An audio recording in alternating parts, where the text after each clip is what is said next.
Hello students, welcome in your physics class. In this video we will learn capacitance of parallel plate capacitor. इस video को हम 3 part में divide करेंगे। सबसे पहले पार्ट के अंदर में हम सीखेंगे capacitance of parallel plate capacitor without dielectric.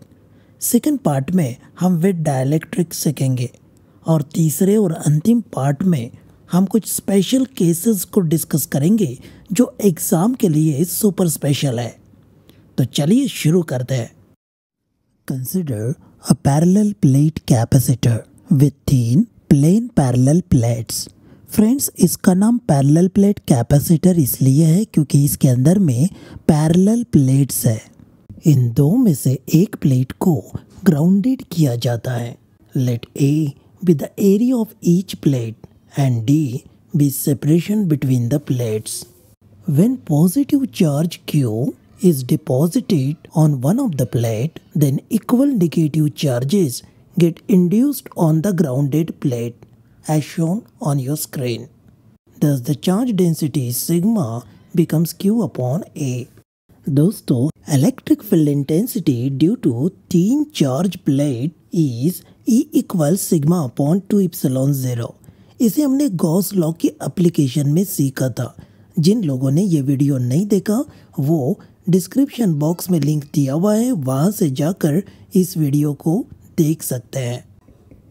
Hence, electric field intensity at this point due to first plate is sigma upon 2 epsilon 0 and its direction is shown by -I, and same due to second plate is sigma upon 2 epsilon 0 I. So net field at this point is 0. Similarly, on this side also we get electric field intensity 0. तो इसका मतलब ये है कि capacitor plate के बाहर में everywhere electric field intensity 0 मिलने वाला है। तो चलिए अब देखते हैं inside the capacitor between the to plates. The direction of electric field due to both positive and negative plates are same. Hence, net field is vector E equals sigma upon 2 epsilon 0 I plus sigma upon 2 epsilon 0 I. Friends, यहाँ पे दोनों का direction I से show किया हुआ है because they are along the positive x direction. तो हमें टोटल मिलने वाला है sigma upon epsilon 0 I. In magnitude, we may write as E equals sigma upon epsilon 0. दोस्तों, सिग्मा का मतलब चार्ज डेंसिटी है जो होता है चार्ज अपॉन एरिया। तो जब ये वैल्यू हम इस इक्वेशन में पुट कर देंगे तो इक्वेशन कुछ इस तरह से बनेगा। चलिए इसे नंबर 1 दे देते हैं। Let V be the potential difference between the two plates separated by the distance D. Hence, electric field intensity is V by D. So, we may write potential difference as E times D. दोस्तों, ये formula हर जगह use कर सकते हैं जहाँ जहाँ दो plate के बीच में फील्ड इंटेंसिटी गिवन है और आपको पोटेंशियल डिफरेंस कैलकुलेट करना है तो ये फार्मूले का इस्तेमाल आप कर सकते हैं। नाउ अभी इस फार्मूले में जो E दिखाई दे रहा उस जगह पर इक्वेशन नंबर 1 से E का वैल्यू हम यहाँ पुट कर देंगे। We get V equals Q upon A epsilon 0 times D.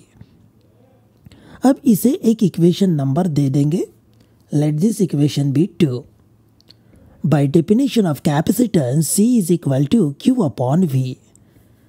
Friends, यहाँ पर V का वैल्यू इक्वेशन नंबर 2 से सब्सटीट्यूट कर देंगे तो हमें मिलेगा कुछ इस तरह से। नाउ जस्ट देखिए, कॉमन टर्म्स को कैंसिल कर लीजिए, इसे सिंप्लीफाई कर लेंगे। So will get the expression as C equals A epsilon 0 upon D.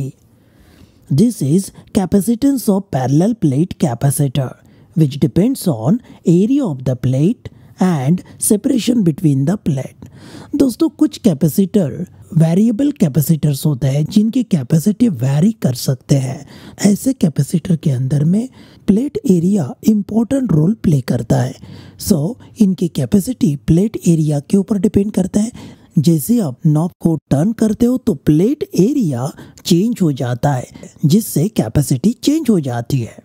तो चलिए अब डिस्कस करते हैं नेक्स्ट पार्ट। तो सबसे पहले फ्रेंड्स यहाँ पर बिना डाइलेक्ट्रिक का सेम कैपेसिटर लेते हैं जो इसके पहले हमने लिया था, और इसका कैपेसिटी क्या होता है ये भी आपको मालूम है, तो मैं इसे डायरेक्टली यहाँ पे लिख लेता हूँ। हाँ, एक और चेंज यहाँ पे आप देख रहे हैं कि यहाँ C की जगह मैंने C0 लिया है, क्योंकि अब मेरे पास दो कैपेसिटीज रहने वाली है, एक विद डाइलेक्ट्रिक और एक विदाउट डाइलेक्ट्रिक। तो दोनों को डिफ्रेंशिएट करने के लिए मैं ये सेपरेट मार्किंग कर रहा हूँ, ठीक है। All symbols have their usual meanings as discussed in earlier part. At present, electric field intensity between the two plates is E0 equals sigma upon epsilon 0 or Q upon A epsilon 0. This is equation number 1. दोस्तों यहाँ भी आपने देखा कि E की जगह मैंने E0 लिखा हुआ है, तो ये जो आपको 0 सबस्क्रिप्ट में दिखाई दे रहा है वो दर्शाता है वैक्यूम, मतलब दो प्लेट के बीच में वैक्यूम है। Now insert a dielectric slab of thickness T. ये थिकनेस लेस देन D है। दोस्तों जैसे आप डाइलेक्ट्रिक मटेरियल इलेक्ट्रिक फील्ड के अंदर में रखते हो तो इलेक्ट्रिक फील्ड जो है वो पोलराइज करेगी डाइलेक्ट्रिक मटेरियल को, जिस कारण डाइलेक्ट्रिक स्लैब के ऊपर में पॉजिटिव और नेगेटिव चार्जेस इंड्यूस हो जाएंगे। अब चार्ज प्लेट्स अपना इलेक्ट्रिक फील्ड प्रोड्यूस कर रही है which is equal to E0, but साथ ही साथ पोलराइजेशन की वजह से चार्जेस इंड्यूस हुए हैं, ये भी अपना फील्ड प्रोड्यूस करेगी which is shown by EP। तो EP का मतलब हो गया sigma P upon epsilon 0। Same derivation है जैसे आपने इक्वेशन नंबर 1 को देखा है, सिमिलर इक्वेशन मैं यहाँ पे लिख रहा हूँ। ओनली थिंग दैट यहाँ पर मैं P सबस्क्रिप्ट में लगा रहा हूँ ताकि ये बता सकूँ कि ये पोलराइजेशन की वजह से तैयार हुआ, ठीक है। अब गौर से देखें, इनसाइड द डाइलेक्ट्रिक दो इलेक्ट्रिक फील्ड होगी E0 एंड EP। दोस्तों इनका डायरेक्शन देखिए, ये डायरेक्शन किस प्रकार से है। अब दो फील्ड है E0 I and EP minus I। Friends यहाँ दोनों का मैग्नीट्यूड भी डिफरेंट है और डायरेक्शन भी अपोजिट है। In magnitude E is equal to E0 minus EP which is equal to E0 upon K, where K is a dielectric constant of the slab. Substituting the value of E0 from equation 1, we get E equals Q upon A epsilon 0 K. Friends, अब potential difference between the two plate निकालने का वक्त आ गया। जैसे मैंने पिछली बार बताया कि इसके लिए आप V equal to E into d का फार्मूला यूज़ कर सकते हैं, लेकिन यहाँ पर D अकेला नहीं है, यहाँ पे D डिस्ट्रीब्यूट हो गया कुछ अलग अलग भागों में। कुछ पार्ट जो है डाइलेक्ट्रिक पार्ट में चला गया, T लेंथ वाला पार्ट, और बचा हुआ part D minus T part बिना डाइलेक्ट्रिक वाला रह गया। पोटेंशियल डिफरेंस हम डाइलेक्ट्रिक स्लैब के अंदर का लेंगे और जो बिना स्लैब वाला एरिया है वहाँ का भी लेंगे। तो हम इस फॉर्मूले को कुछ इस प्रकार से लिखते हैं, E0 times D minus T plus E times T। देखिए E जो है वो नेट फील्ड है डाइलेक्ट्रिक मटेरियल के बीच में, जिसे हमने पहले निकाला था E0 माइनस EP करके, वो ये E है। और E0 जो है वो शुद्ध फील्ड है जो सिर्फ और सिर्फ वैक्यूम के बीच में आती है, मतलब जो बिना डाइलेक्ट्रिक के आती है वो है E0, जो डिस्टेंस D माइनस T तक फैला हुआ है। तो इलेक्ट्रिक पोटेंशियल को आपने यहाँ पे इस तरह से लिखा, E का वैल्यू E0 बाई के यहाँ सब्सटीट्यूट कर दिया, एंड फिर उसके बाद में E0 को हम यहाँ से कॉमन ले लेते हैं। देखिए आपको क्या मिला। अब E0 का वैल्यू Q अपॉन ये इप्सिलॉन 0 सब्सटीट्यूट कर देंगे तो आपको मिलेगा potential difference between the two plate. अब from the definition of capacitance C is equal to Q by V, तो यहाँ Q एज इट इज़ रहेगा, V की जगह पे ये वाला वैल्यू V का हम सब्सटीट्यूट कर देंगे। सब्सटीट्यूशन के बाद आप देखिए कुछ कॉमन टर्म कैंसिल हो रही है और थोड़ा सिंप्लीफाई करने पर हमें एक्सप्रेशन मिलेगा C equal to A epsilon 0 divided by D minus T plus T upon K। This is an expression for capacitance of parallel plate capacitor with dielectric. तो दोस्तों यहाँ पे डाइलेक्ट्रिक स्लैब डालने की वजह से देखिए यहाँ कैपेसिटेंस जो है वो पूरी तरह से चेंज हो गया है, बदल गया है, ठीक है। Let us now discuss special cases. Number 1. If the dielectric fills up the entire space, then T equals D. Friends, जब डाइलेक्ट्रिक पूरी की पूरी स्पेस ऑक्यूपाई कर लेगा तो separation between the two plate के बराबर का उसका थिकनेस होना चाहिए। जब ये वैल्यू हम हमारे इक्वेशन में पुट कर देंगे तो आप देख रहे ये जो डी वाला टर्म्स कैंसिल हो जाते हैं और इसे थोड़ा सिंप्लीफाई कर लेंगे तो हमें इक्वेशन मिलेगा ए इप्सिलॉन 0 के डिवाइडेड बाय डी। अगर इस इक्वेशन को हम एयर कैपेसिटर के कैपेसिटेंस के साथ कंपेयर करें तो हमें इसकी वैल्यू कुछ इस प्रकार से मिलेगी के टाइम्स सी नॉट। के का वैल्यू हमेशा ग्रेटर देन 1 रहता है, तो इसका मतलब ये हुआ capacity of a capacitor increases by K times when a slab is inserted between the two plates. Now the second case, if the capacitor is filled with n dielectric slabs of thickness T1, T2, Tn, then such arrangement is equivalent to n capacitors connected in series as shown on your screen. In such case, if you calculate capacitance of series combination, we get the effective capacitance as C equals A epsilon 0 divided by T1 upon K1 plus T2 upon K2 plus and so on. You can use this result in any such questions as shown on your screen.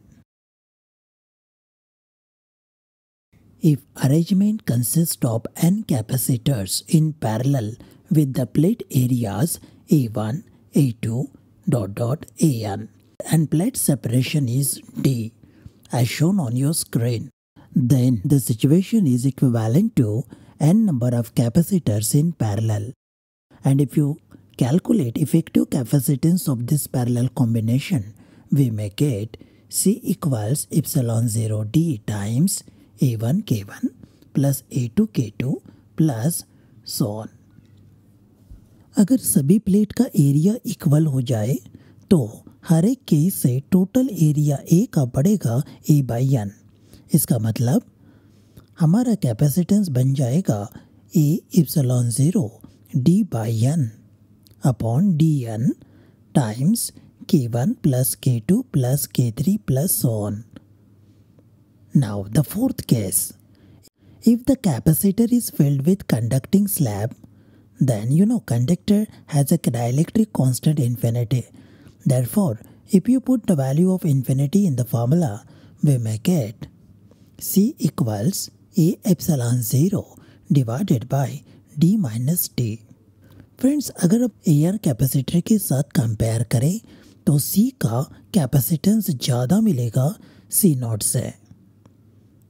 The capacitance thus increases by the factor of D by T minus T.